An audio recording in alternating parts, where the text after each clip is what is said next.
মেশিনের মাধ্যমে ডিম হ্যাচিং করার ক্ষেত্রে কয়েকটা ইম্পর্টেন্ট বিষয় আপনাদেরকে মাথায় রাখতে হবে, যেগুলা মোস্ট ইম্পর্টেন্ট বিষয়। তো সেই বিষয়গুলোই আপনাদেরকে আজকে ভিডিওর মধ্যে দেখাবো। তো ভিডিওটা কেউ স্কিপ না করে সম্পূর্ণ দেখবেন। আর এখনও যারা আমাদের চ্যানেলটি সাবস্ক্রাইব করেন নাই, তারা অবশ্যই আমাদের চ্যানেলটি সাবস্ক্রাইব করে ভিডিওর মধ্যে একটি লাইক করে ভিডিওটি শেয়ার করে দেবেন। তো আমি 400 ডিম নিয়ে এসে ভাইকে দিচ্ছিলাম হ্যাচিং করানোর জন্যে। ওনার বাসায় একটা পুরাতন মেশিন ছিল, তো আমার আগে আগে আবার উনিও কয়েকটা ডিম দিছিল পরীক্ষামূলক, যে আসলে কীরকম হ্যাচিং হবে সেটা চেক করার জন্যে। তো মাশাল্লাহ দেখতেছেন যে আজকে ওনার বাচ্চাগুলান ফুডে বাইর হয়েছে।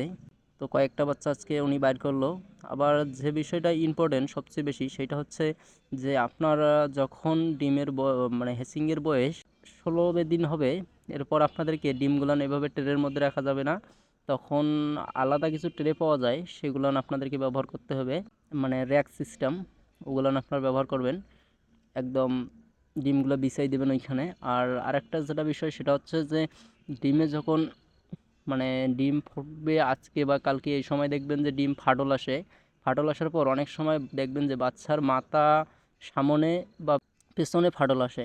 তো যদি বাচ্চার মাথাটা পেছনের দিক দিয়ে ফাটল আসে ডিমের, তাহলে ওটা আপনাদেরকে ভেঙে দিতে হবে। তাছাড়া ওটা ভাঙবে না, তা না হলে আপনার বাচ্চা ভেতরে মারা যাবে। এবং নিচে যে পানিটা দেওয়া থাকে সেটা অবশ্যই আমাদের চেক করতে হবে।